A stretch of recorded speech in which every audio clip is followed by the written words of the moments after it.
Hello hi, என் சேனலுக்கு நீங்கள் புதுசாக வந்ததுக்கோ இல்லை திரும்ப வந்ததுக்கோ ரொம்ப தேங்க்யூ. போன வீடியோலேயே நான் ஷேர் பண்ணியிருப்பேன், இங்கே யூஎஸ் மூவ் ஆனதும் எனக்கு செம்மையாக ஆக்னேலாம் வந்துட்டுருக்குன்னு சொல்லிட்டு.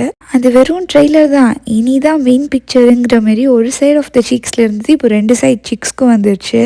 ஃபர்ஸ்ட் இந்த பென்சல் பெராக்சைடு வாஷை வச்சு நல்லா ஃபேஸை வாஷ் பண்ணிக்கிட்டேன். ஓகே, நான் ஃபேஸ் வாஷ் பண்ணிட்டு பேட் ட்ரை பண்ணிட்டு வந்துட்டேன் இப்போது. ஸோ எனக்கு என் டெர்மட்டாலஜிஸ்ட் என்ன சொல்லியிருந்தாங்க நான் ஃபஸ்ட்டு சொல்கிறேன். ஸோ இந்த ஆக்னேலாம் இப்போ எனக்கு புதுசாக வந்திருந்தது. இந்த மாதிரி எனக்கு இவ்வளோ ஆக்னே ஸ்கின்னே, அப்புறம் சென்சிட்டிவ் ஸ்கின், ஆனால் இவ்வளோ ஆக்னேஸ்லாம் வந்ததில்லை அவ்வளோவா. ஸோ இவ்வளோ சிவியராக வந்தனால சரின்னு சொல்லிட்டு நான் போய் டாக்டரை பார்த்துருந்தேன். இங்கே டாக்டர் என்ன சொன்னாங்கன்னா, அது மோஸ்ட்டாக இந்த ரீஜியன், அதாவது ஃபோர்ஹெட் கீழே இந்த சீக் ரீஜியனில் வந்துச்சுன்னா அது ஜென்ரலி ஹார்மோனல் ஆக்னேயாக தான் இருக்கும். ஸோ அப்படின்னு சொல்லியிருந்தாங்க. கிளைமேட் சேஞ்ச் ஆனால கூட இருக்கலாம், ரெண்டும் இல்லை காம்பினேஷன் ஆஃப் போத்தாகவும் இருக்கலாம்னு சொல்லியிருந்தாங்க. எப்படி யூஸ் பண்ணுறதுனே தெரியல எனக்கு. ஓகே, ஸோ எப்படி தான் மூடிட்டேன்னா ஓகே. ஸோ இது ஜென்ரலாக இதை நம்ம மேலே டேப் பண்ணுறதுக்குன்னு நினைக்கிறேன்.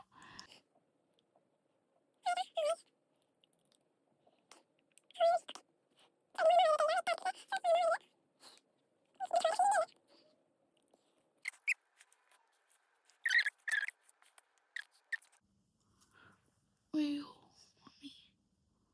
இப்போ ரொம்ப வர ஆரம்பிச்சிருச்சு, கீழெல்லாம் சுட்டிட்டு. ஏதோ ப்ளஷ் மாதிரி போட்டுட்ருக்கேன் நான் ஜாலியாக. ஓகே, நல்லா ட்ரை ஆயிடுச்சு. இப்போது நெக்ஸ்ட் இது சூப்பர் பிராண்டு, எனக்கு ஆல்ரெடி தெரியும் இது அப்படின்னு எல்லோரும் சொல்லியிருக்காங்க. ஹோப்ஃபுல்லி இது என் மூஞ்சிக்கு செட் ஆகணும். பட் யா, என்ன பிளெண்ட் ஆகுமா ஆகாதா 2 நாள் ஆகும்னு நினைக்கிறேன் இது பிளெண்ட் ஆகவே.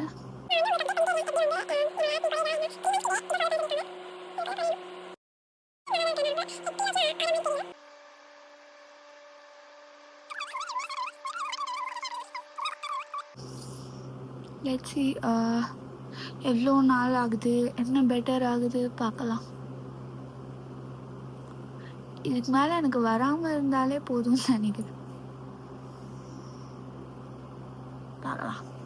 ஸோ இது நெக்ஸ்ட் டே கொஞ்சம் லிஸ்ட்டெல்லாம் போட்டுட்ருந்தேன், என்ன இந்த வீக் சமைக்க போகிறேன், என்னென்ன திங்ஸ் வாங்கணும்லாம். நமக்கு பிடிச்சிருக்கோ பிடிக்கலையோ, நமக்கு வேலைக்கு சாப்பாடு கரெக்டாக வரணும் அப்படின்னா கொஞ்சம் ஆர்கனைஸ்டாக இருந்தால் தான் யூஎஸ்லலாம் சர்வைவ் பண்ண முடியும். இந்த வீக் பிளானிங் என்னோடய மாமியாருக்கும் மாமனாருக்கும் என்ன பிடிக்கும் என்ன பிடிக்காது அதெல்லாம் யோசித்து அதுக்கேற்ற மாதிரி பிளான் பண்ணிகிட்ருக்கேன். நாளைக்கு மார்னிங் அவங்க யூஎஸில் லேண்ட் ஆக போகிறாங்க. ரொம்ப எக்ஸைட்டடாக இருக்கும் நானும் என் ஹஸ்பண்டும். என் மாமியார்கிட்டேருந்து நான் கற்றுக்கிட்ட ஒரு ரொம்ப நல்ல விஷயம் என்னென்னா, ஒரு விஷயம் ரொம்ப நல்லது அப்படின்னு நம்ம நினைக்கிறோன்னா அதை போட்டு நம்ம திணிச்சிடுவோம் இல்லையா மற்றவங்க மேலே. ஒன்றும் இல்லை, லைக் ஒரு நம்மளுக்கு ஒரு சாப்பாடு ஐட்டம், ஒரு சேப்பங்கிழங்கு ரோஸ்ட்டு எனக்கு ரொம்ப பிடிக்குதுன்னு வச்சுக்கோங்களேன். என் ஃப்ரெண்டு ஒரு நாள் சொல்லிகிட்டு இருந்தா, எனக்கு அது பிடிக்கவே பிடிக்காது, கொலான்னு இருக்கும் அப்படின்ட்டு. அப்போ நான் சொன்னேன், நீ ட்ரை பண்ணி பார்க்கணும், செம்மையாக இருக்கும்ன்ட்டு. நான் உனக்கு என் ஸ்டைலில் செஞ்சு தரேன், நீ கண்டிப்பாக சாப்பிட்டு பாரு, உனக்கு பிடிக்கும்லாம் சொல்லிகிட்டு இருந்தேன். அது நம்ம ஆசையாக தான் சொல்கிறோம், அது ரொம்ப நல்லாயிருக்கும், அவங்க ட்ரை பண்ணணும்னு. ஆனால் ஒரு விதத்தில் அது நம்ம ஃபோர்ஸ் தானே பண்ணுறோம், லைக் நீ ட்ரை பண்ணு அப்படின்ட்டு. அவங்களுக்காகவே ஒரு நாள் தோணலாம், இல்லை அவங்களுக்காகவே ஒரு ஆப்பர்ச்சுனிட்டி வரலாம், நேச்சுரலாக அவங்களுக்கு அதை டேஸ்ட் பண்ணுறதுக்கான ஒரு இது கிடைக்கலாம். அதை நம்ம ஸ்டாப் பண்ணி நம்ம அதை திணிச்சோன்னா இன்னும் அவங்க அந்த விஷயத்துலேருந்து தூரம் தானே போவாங்க. இதுதான்ப்பா என் லவ் லாங்குவேஜ், நான் இப்படி தான் லவ் பண்ணுவேன்னு சில பேர் இருப்பாங்க. ஆனால் என் மாமியார் என்ன பண்ணால் அவங்களுக்கு சந்தோஷமாக இருக்குமோ, அவங்களோட லவ் லாங்குவேஜ் என்னவோ அதை தெரிஞ்சுட்டு அதுக்கேற்ற மாதிரி பண்ணுவாங்க. எனக்கு சாப்பாடு ரொம்ப முக்கியம். எனக்கு பிடிச்ச சாப்பாடு எனக்கு டேபிளில் இல்லை, எனக்கு சரியான சாப்பாடு கிடைக்கலன்னா எனக்கு அழுகியே வந்துடும். கல்யாணத்துக்கு முன்னாடி என் ஹஸ்பண்டோட நான் க்ளோஸ் ஆகிறதுக்கு முன்னாடி ஃபஸ்ட்டு நானும் என் மாமியாரும் தான் க்ளோஸ் ஆனோம். என்ன தான் க்ளோஸாக இருந்தாலும் எனக்கு ஃபஸ்ட்டு 1 மந்த்து நாங்கள் பெங்களூரில் எங்கள் வீட்டில் அங்கே இருந்தோம். ஸோ அப்போது எனக்கு எவ்ரிடே ஏஞ்சிக்கும் போது தோணும், ஐயோ இன்றைக்கி எனக்கு பிடிச்ச சாப்பாடு இருக்குமா, இது புது வீடாச்சு அப்படின்ற ஒரு இதெல்லாம் இருக்கும். ஆனால் எவ்ரிடே நான் ஏஞ்சி பார்க்கும்போது எனக்கு பிடிச்சது தான் இருக்கும். எனக்கு பிடிக்காது ஏதாவது ஒன்று செஞ்சுருந்தா கூட எனக்கு பிடிச்சது ஒன்று செஞ்சுருப்பாங்க. சாப்பாடு விஷயம்னு இல்லை, எல்லாத்துலேயுமே இப்படி தான். உனக்கு வந்து இது பிடிக்குமா, இது வேணுமா அப்படின்லாம் கேட்க மாட்டாங்க. நம்ம கல்யாணம் ஆன புதுசில் ஒரு மாதிரி ஹெசிடெண்ட்டாக இருக்கும்ல, இந்த மாதிரிலாம் வந்து கேட்டால் இது வேணுமா, அது நம்ம நோ தான் சொல்லுவோம். இல்லை இல்லை பரவாயில்ல, இட்ஸ் ஓகே அப்படின்னு தான் சொல்லுவோம். ஆனால் என் மாமியார் வந்து அதெல்லாம் என்கிட்ட கேட்க கூட மாட்டாங்க. அவங்களே புரிஞ்சுட்டு அவங்களுக்கே எல்லாமே தெரியும், எனக்கு என்ன வேணும், என்ன பண்ணணுங்கிறதுலாம். ஸோ ஆன் டைம் அதெல்லாம் தானாக நடக்கும். நிறைய பேருக்கு வந்து பார்த்திங்கன்னா என் வீட்டிலே வந்து ஐயோ மாமியார் வராங்கனாலே டேஞ்சர் இன்கமிங்டா அப்படின்ற மாதிரி தான் இருப்பாங்க. எனக்கு அந்த மாதிரி எந்த ப்ரெஷரும் இல்லை. இன்ஃபேக்ட் எனக்கு ஒரு பாசிட்டிவான ப்ரெஷர் தான். என்னென்னா அவங்க எனக்கு லவ் கொடுத்தா மாதிரி, அவங்க என்னை கம்ஃபர்டபுளாக வச்சுக்கிட்டா மாதிரி ரிட்டர்ன் நானும் அவங்கள லவ்டாக ஃபீல் பண்ண வைக்கணுங்கிறது மட்டும்தான். அது ப்ரெஷர்னு சொல்ல முடியாது, ஆசைன்னு சொல்லலாம். வேலைலாம் பண்ணிட்டு வந்து இதை அரைக்கலான்னு வந்தேன். இது ஆறி இருக்குன்னு தான் நினச்சி மிக்சியில் போட்டு அரைச்சேன். பார்த்தா சூடாக இருந்திருக்கு போல இருக்குது. ஓப்பன் பண்ணும்போது என் மூஞ்சிலேயே டப்புன்னு அந்த பேஸ்ட்டு வந்து தெரிச்சுது.